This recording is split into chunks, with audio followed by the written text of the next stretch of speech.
সশস্ত্র ট্রেনিং, হ্যাঁ, দীর্ঘ 1 মাস সামরিক ট্রেনিং শেষে দীঘল দ্বীপে ফিরে এসেছেন আমাদের আলোর মিছিলের রেস্কিউয়ার আকিব হোসেন, এবং তিনি এসেই একটি কল পেয়েছেন, রেস্কিউ কল। একটি বাড়িতে সাপ ঢুকে পড়েছে। এখন তৎক্ষণাৎ আমি হঠাৎ করে আজ বাড়িতে এসেছিলাম, তো যাওয়ার সময় কলটি পেয়ে গেলাম। তৎক্ষণাৎ আমরা রওনা শুরু করেছি সেই যাত্রা স্থানে। দেখা যাক সাপটি সাইজ কেমন এবং কী সাপ, এবং আপডেট জানানো হবে। যাত্রাপথে রয়েছি আমরা, কিছুক্ষণের মধ্যে আমরা দ্রুত ঘটনাস্থলে পৌঁছে যাব এবং আমরা সাপটিকে রেস্কিউ করব।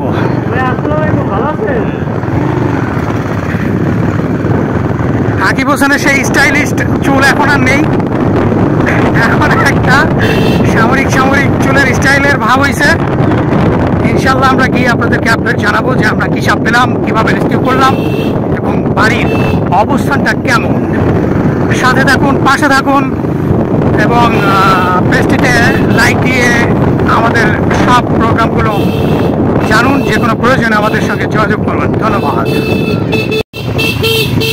আমরা ঘটনাস্থলের প্রায় কাছাকাছি চলে এসেছি।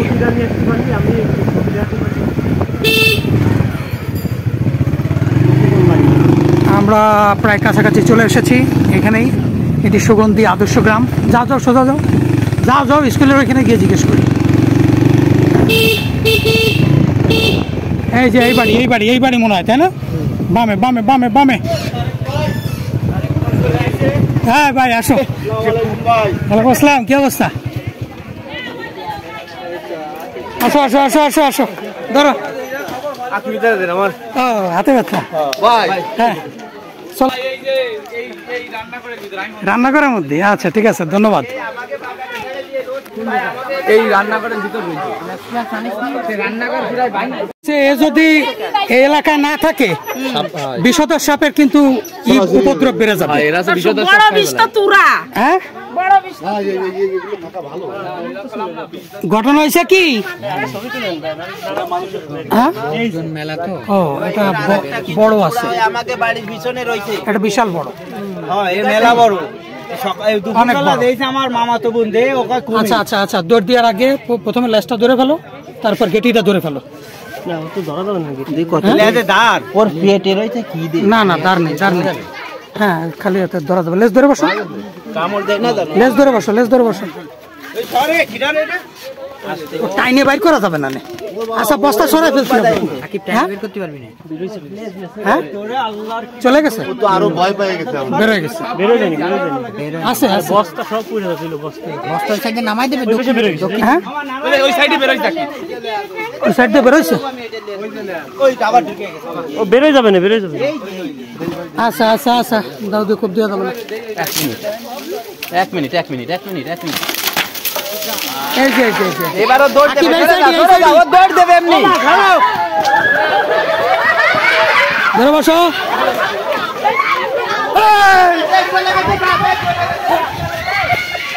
যাইস না, একটা সাক্ষাৎকার দিয়ে দা। সেই পুকুরে চলে গেল, ওরা একটা সাক্ষাৎকার দিয়ে যা। সেই পুকুরে চলেই গেল। ওই যে মাছ দৌড়াদৌড়ি শুরু হয়ে গেছে। এই জায়গা আছে মামা, এই জায়গা মাছ করে ধরিছে না, কাদায় গাইতে গেছে।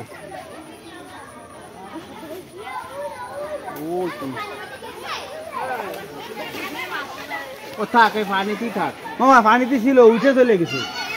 আচ্ছা, আপনাদের কি কি ক্ষতি করে? কোনো ক্ষতি করে না, মাছ খায় খালি।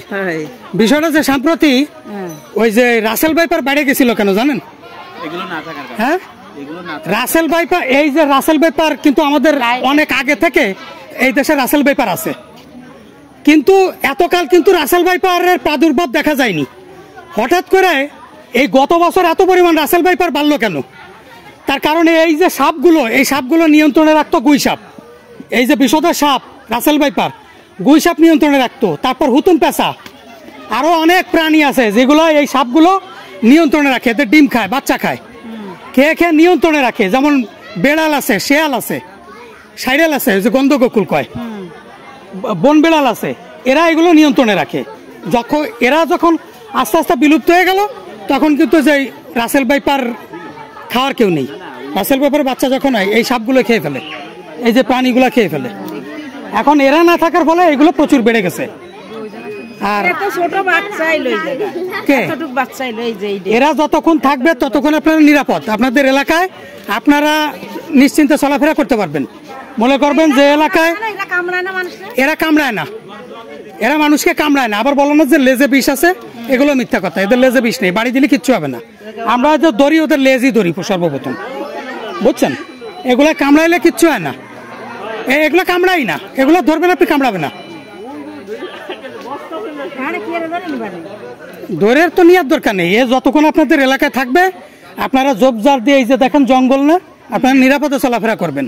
এরা যে এলাকায় না থাকবে সে এলাকায় ইঁদুর ঢুকে যাবে, এবং ইঁদুর দমানোর জন্য সে এলাকায় কি হবে, সাপ ঢুকে যাবে। আপনার ঘরে যদি ইঁদুর না থাকে আপনার ঘরে জীবনে সাপ ঢুকবে না। সাপ যখন ঢুকিছে তখন আপনি বুঝবেন যে আপনার ঘরে ইঁদুর আছে। সাপ না থাকলে, ইঁদুর না থাকলে সাপ কখনো কারো ঘরে ঢোকে না। সাপ মানুষের ঘরে ঢোকে শুধুমাত্র ইঁদুর দমানোর জন্য।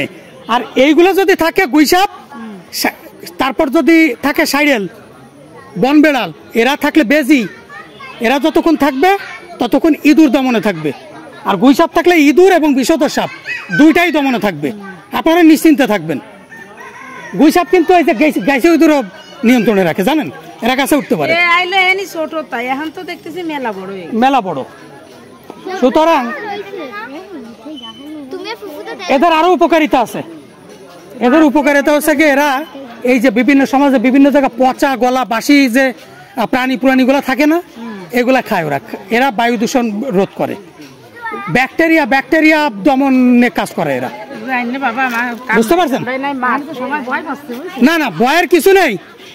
একটা গুই সাপ আপনি ঘরের মধ্যে নিয়ে ঘুমায় থাকবেন নিশ্চিন্তে। এরা মানুষের ক্ষতি করে না, কামড়ায় না।